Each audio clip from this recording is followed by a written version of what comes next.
We all have the fear. I still think women and girls are brought up with limitations in their head. I can't apply for this. I can't do that. There'll be like people going for it from Oxford and Cambridge, and they have to give it to somebody. Why not you? Before I tried applying abroad, I already secured a spot in one of the top universities in the Philippines, and I could have stayed and I would have still received a really good education there.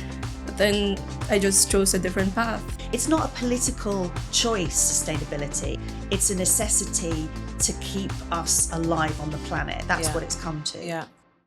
Hello, and a very warm welcome to Women in the Driving Seat. This week, we're going to be talking sustainability and engineering in the auto industry and how the two meet. I'm joined by two fabulous women, as ever, Yelena Estepa and Lucy Siegle, who will come on to in a minute. But first, let's have a look at your bios. Lucy Siegle is a freelance journalist and broadcaster specialising in climate and nature since 2004. For nearly 2 decades on primetime TV and for major media brands, she has championed ecological issues and sustainability, making them relatable and relevant to all audiences. But before all the glamour, Lucy worked briefly in a textiles factory in South London. That is a new one for this podcast. And as for Yelena, she's an engineering graduate trainee who works at whole vehicle quality at Bentley Motors, where she started just 3 months ago. Prior to that, she completed a year-long placement in production at Bentley Motors, a 3-month internship in process development at Lisi Aerospace, probably should have figured that one out before I started, and graduated in September 2024. A 22-year-old mechanical engineering graduate, Yelena is the youngest and bravest in her family. I love that. Moving to the UK alone when she was 18 during the pandemic.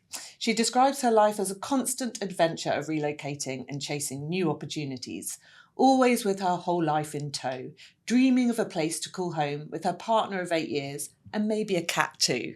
I love it. That's the best bio we've had today. So thank you very much. Thank you. Welcome to you both. So first question, as ever in this podcast, is what's been going on in your week? What plates have you been spinning? What balls have you been dropping? Lucy, maybe kick us off. Well, I'm sure I've dropped lots of things this week, to which I apologise if anyone's waiting for stuff. But, you know, it's been a big week for climate and nature because it has been the inauguration of the 47th President of the United States, whose name I cannot bring myself to say. Fair enough. So it's been sort of like firefighting, you know, in a sort of editorial sense, a lot of crashing executive orders and understanding like what they will mean for the global sustainability movement. And within that, just to drill it down, so I've done a couple of pieces. I did my own Substack because I thought it was important that I got my own point of view out there.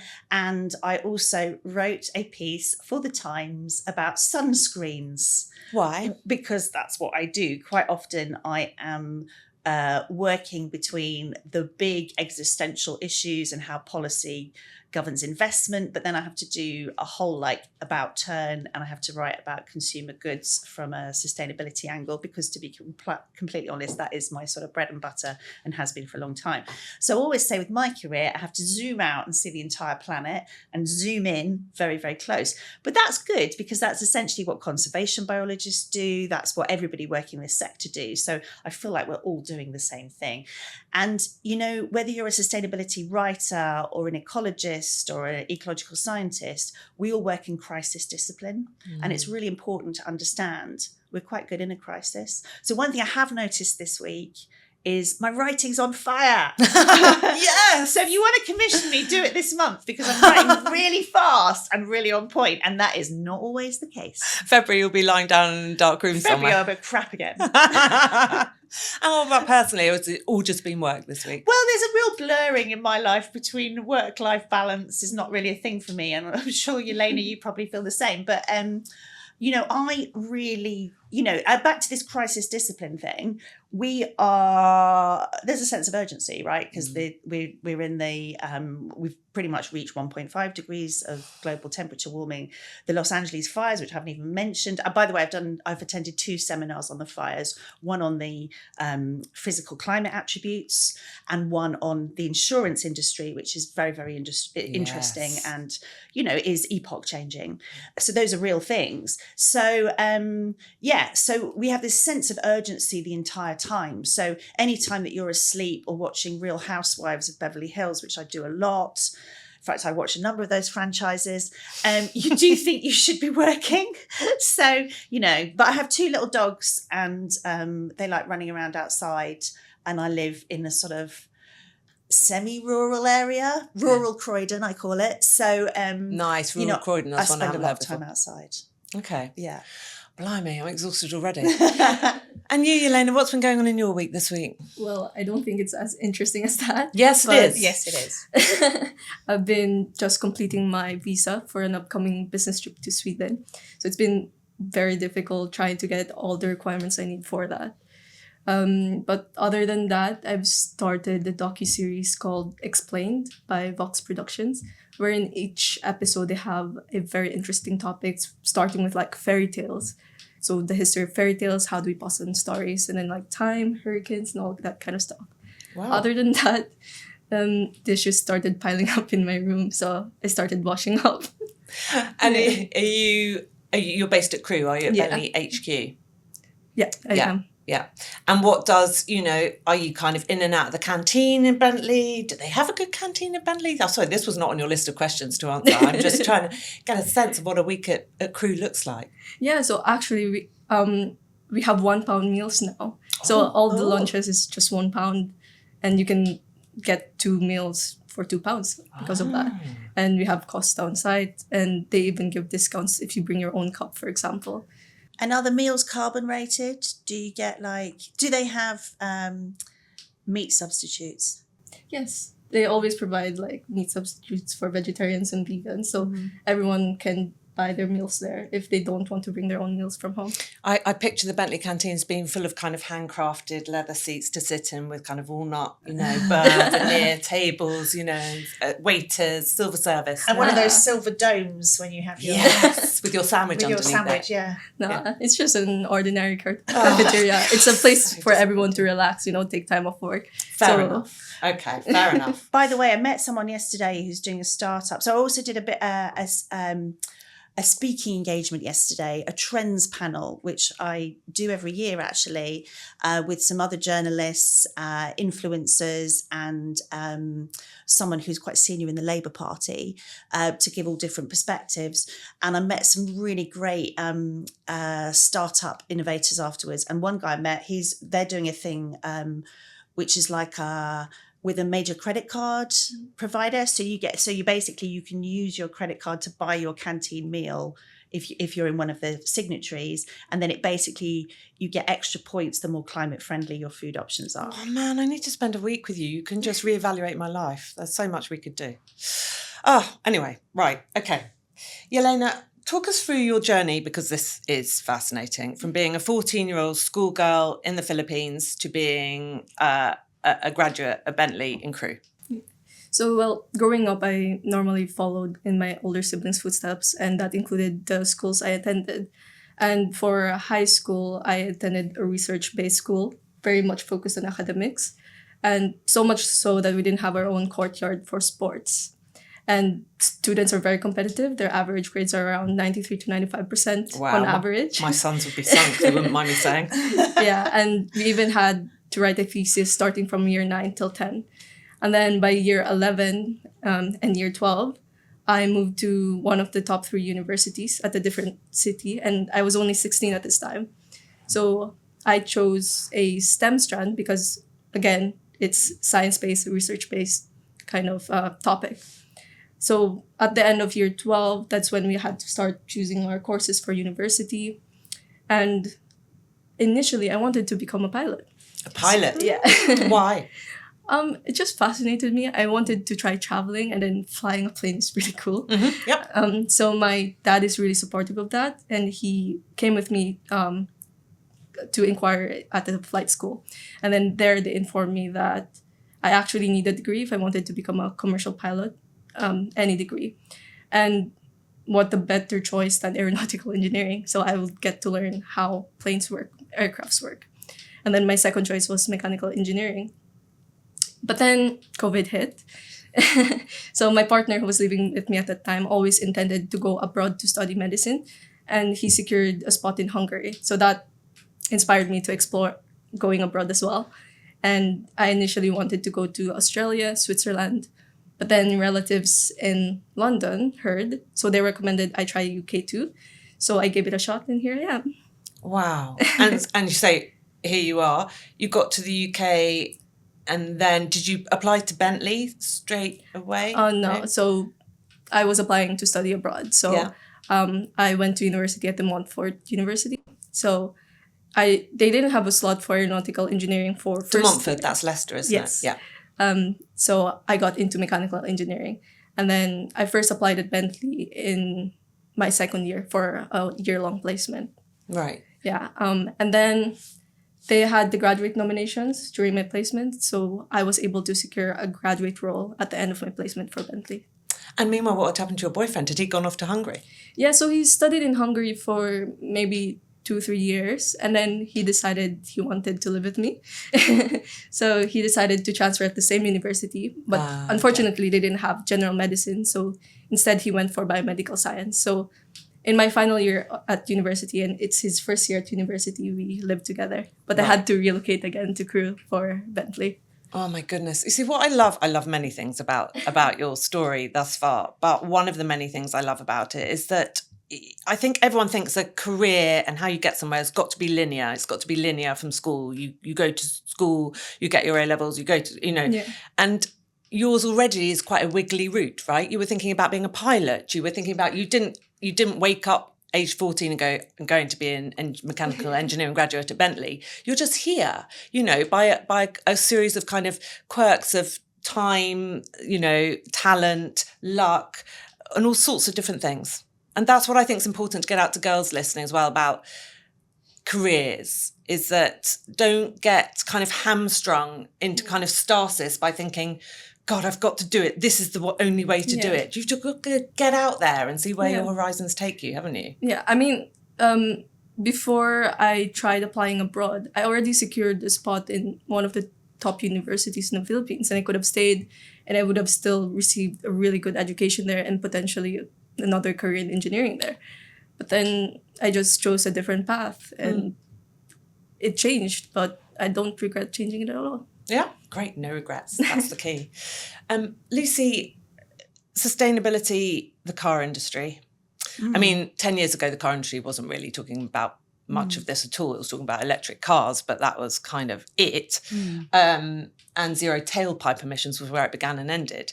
I know you're not in the automotive industry, but you and I met. I know, but we met at a Polestar thing. I know you've done a couple of BMW decarbonisation panels, and you've tinkered around the edges. What's your view, your take on the automotive industry, where it's headed? Are we all doomed? Are we making good progress? Are there valuable things around reducing carbon footprints that you see us doing? Well, I mean, I think I see the automotive industry from a cultural point of view as well. So it is very part of the fabric of the UK, for example, and certain brands are very, one thing I do know a bit about are big brands, because, a lot of my sort of research time and my energy has gone into the fashion textile industry, garment production, apparel.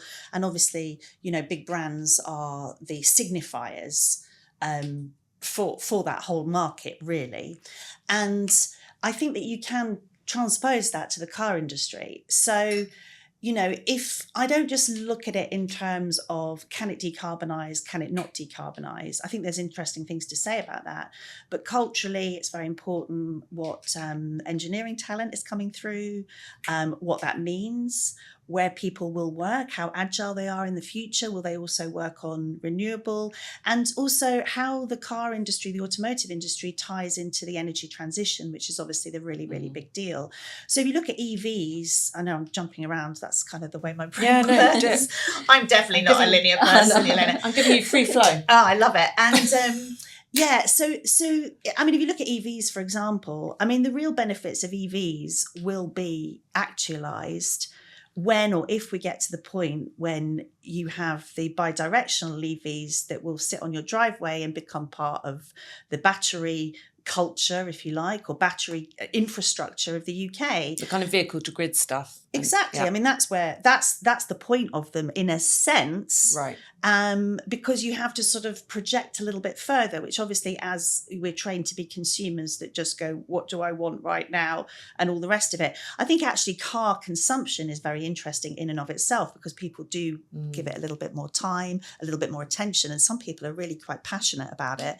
And, that's been interesting to me from a behavioural science kind of point of view, because behavioural science is very, very integrated with sustainability. How we're using our cars, how often we're using them. Yeah, all of that, but also like, what are our ambitions for car ownership in the future? Where do we align sustainable values? Because most people would agree that they want their children to be able to breathe and they want clean air, and they don't want to be trapped in their house because cars are going so fast and being driven dangerously and all of that kind of stuff. So there's a whole interaction, like the automotive industry dovetails with pretty much everything that I'm interested in and everything that sustainability needs to articulate. And it has a massive, massive fan base, if you like. Cars have a massive fan base. Especially in the UK. Yeah, and I wish it wasn't always the way, but there it is. So there's that element. In terms of the sort of more granular detail about what individual brands are doing, you mentioned Polestar and BMW. I think my sort of interaction with BMW is very interesting from my point of view, because it's basically about supply chain. In fact, one of the events I've done for BMW really wasn't focused on automotive at all.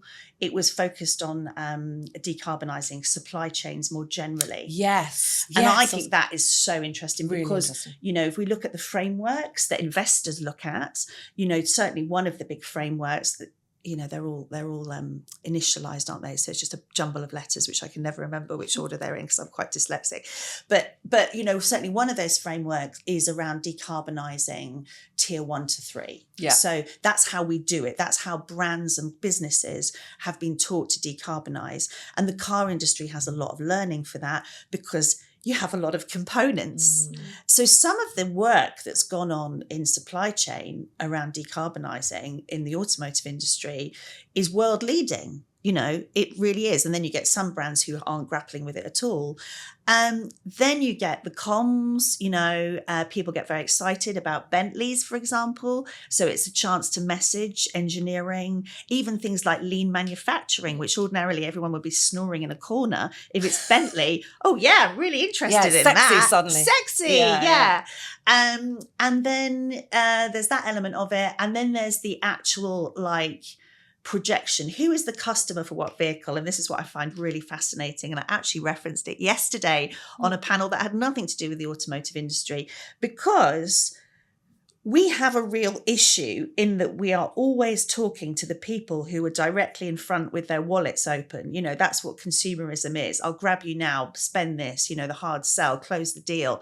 And if you talk to Polestar about their carbon neutral car, and it took me quite a long time and quite a few conversations as a journalist to get this in my head, it doesn't exist. And I am not the target consumer, because I'll be, a great grandmother by then or whatever.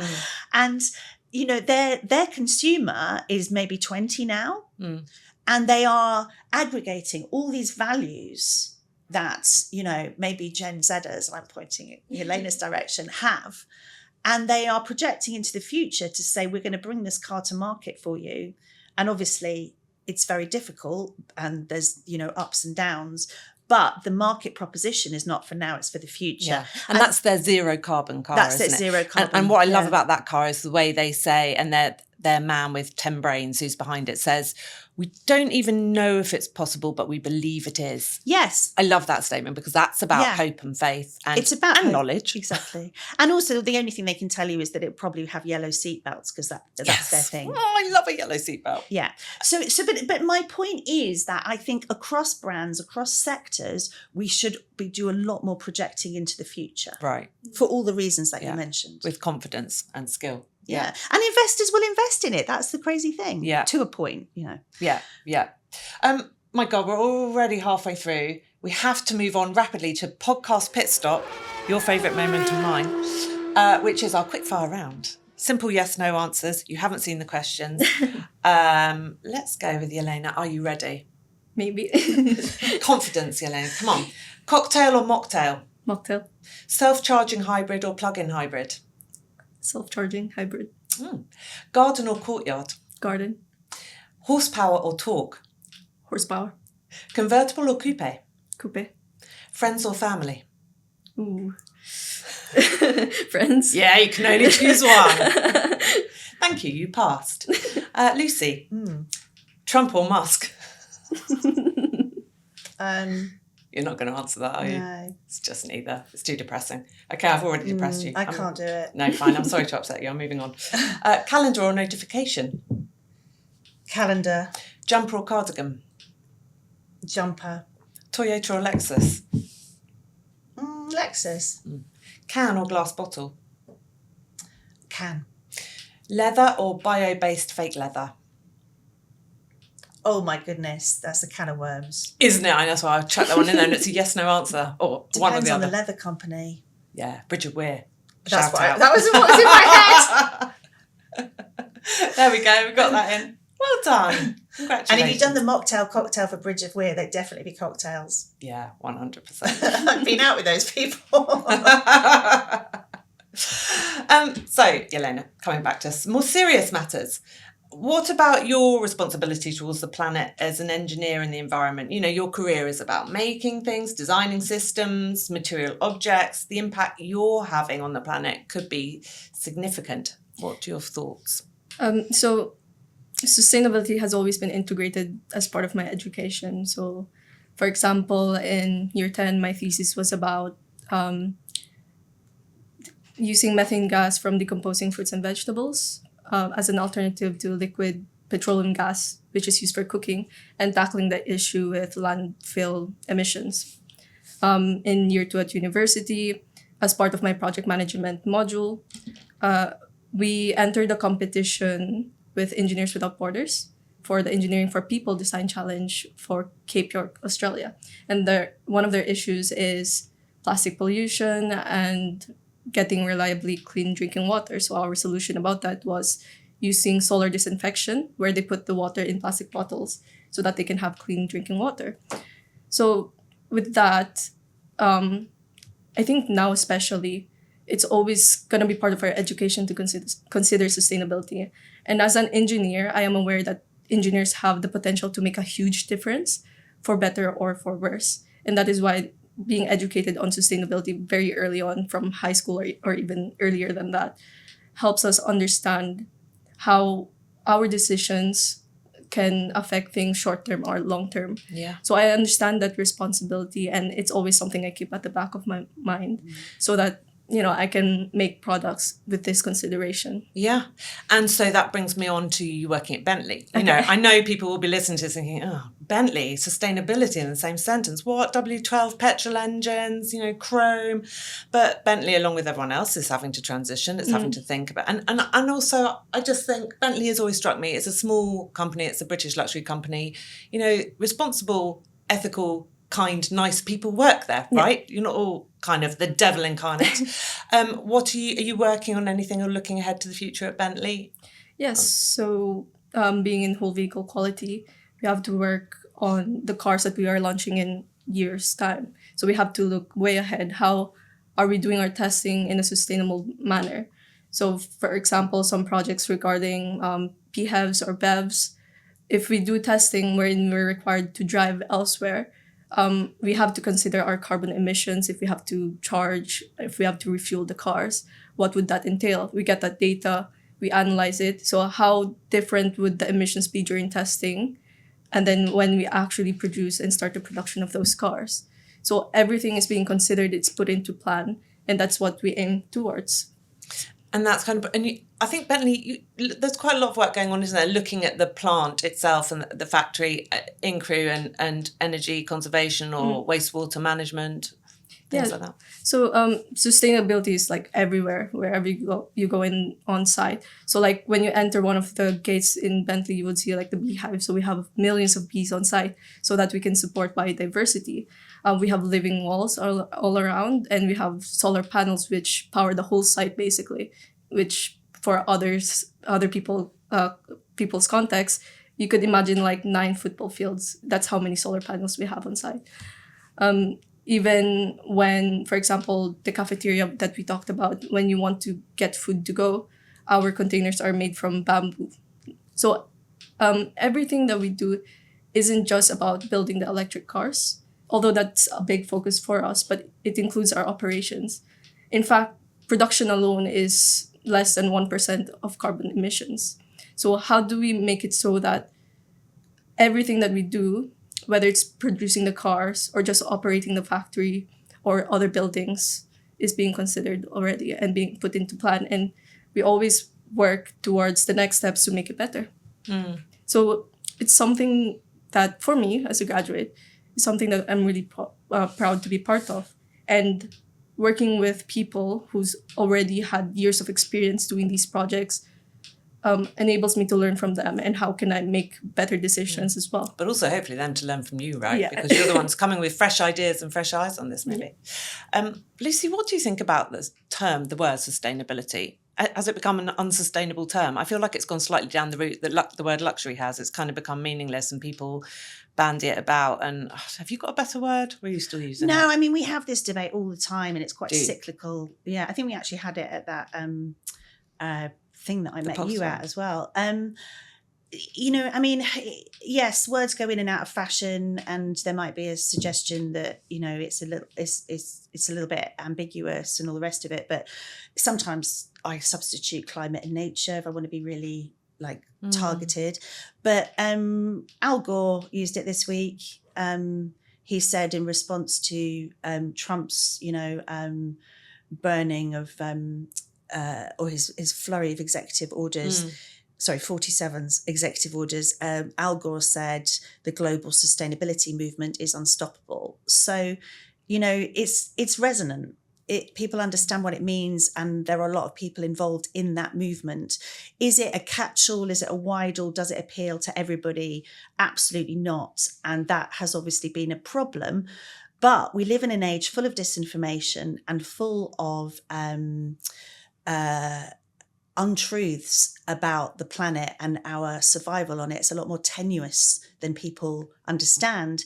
And, you know, people will miss a stable environment when it's gone, a stable climate when it's gone. The megafires in Los Angeles are symptomatic of that and give an indication of how terrifying it is. If you're from the Philippines, if you're from Malaysia, you're probably already a little bit more in tune with some of this thinking. You understand what natural disasters are and the recovery space that's needed to try and get a semblance of life back afterwards. But a lot of people in other countries in the West are ignorant to that fact. So in a sense, we want these quick terms that can compete with Trumpism, blah, blah, blah. It's much more nuanced than that. The science is hard. It's very difficult. It requires brains like Yelena's. It requires a lot. It's not like having, you know, a white bread sandwich and getting full nutrition, you know. So we can change the language, we can tinker with the language. The threshold will always be moved by people who just don't want to accept the truth. So I'm a little bit over constantly tweaking and changing my language. And I'm more into being authentic and saying what I believe to be true based on the science and evidence, and increasingly on the data. Because, you know, AI, for example, coming on stream, very helpful with crunching data. It means that at some point, you know, journalists will be able to write more factful, evidence-based copy, which will, which will be sustainable, which will err on sustainability by its very nature. It's not a political choice, sustainability. It's a necessity to keep us alive on the planet. That's what it's come to. Yeah. I mean, the power of data, you know, it's the same thing. We have a lot of discussions around women, hence Women in the Driving Seat podcast, and, you know, closing the gender gap and how to be a truly gender neutral brand. And I talk in sweeping generalizations about female consumers sometimes because you have to get points across and so on. But actually, when you come up across, people go, well, why are you doing that? And how do you know women, I don't know, women prefer pink? That is just an example. It's not, you know, you go, if you can say, because the data shows it, look at all these, I know, the qual and the quant data, or the focus, the more data you have to support this stuff, there's no escape from it then, right? That's true. The uncomfortable truth. And it will make some sustainability, you know, behemoths, like you have these cherished things that you really think are important, and the data might show that nobody else thinks they're important. So what do you do in that issue? But we also have to be very careful of data that is suppressed. So, for example, if you've got slavery in the supply chain, we know that's concentrated in certain countries and certain regions of certain countries. And we know that that is endemic in certain fashion supply chains and textile supply chains with enforced labour in cotton, for example. And, then you get into who owns what platforms, where is that data being suppressed? And you don't have a clear picture as a consumer. So the job of a journalist still is very, very important. And that is to... sunlight is the best disinfectant. We have to air all of this and not just receive the data that we are being given. Yeah. I just want to add, so you asked how do we define sustainability, and recently I read a very good definition, a very simple one, which is meeting the needs of today without compromising the needs of tomorrow. And that really stuck to me, and I think that's the most basic definition sustainability. Well, that's the classic definition. Yeah. It's nice to hear that given an airing. So that was out of fashion for a long time because everyone's like, it's too long, nobody knows what. But you've given it the seal of approval. There you go. 22-year-old said it counts. Yes. Oh my gosh, we are almost out of time already. Obviously, we could go on forever. So last few words in each episode come down to tips and tricks for women listening, parents of girls listening, about trying to get into the careers in the areas that we've been talking about today. Yelena, if I can start with you, what tips, hints, suggestions could you offer for girls out there and parents who are looking for graduate placements, apprenticeships, that sort of thing in luxury brands like Bentley? Is it aim for the stars? Are there any concrete suggestions?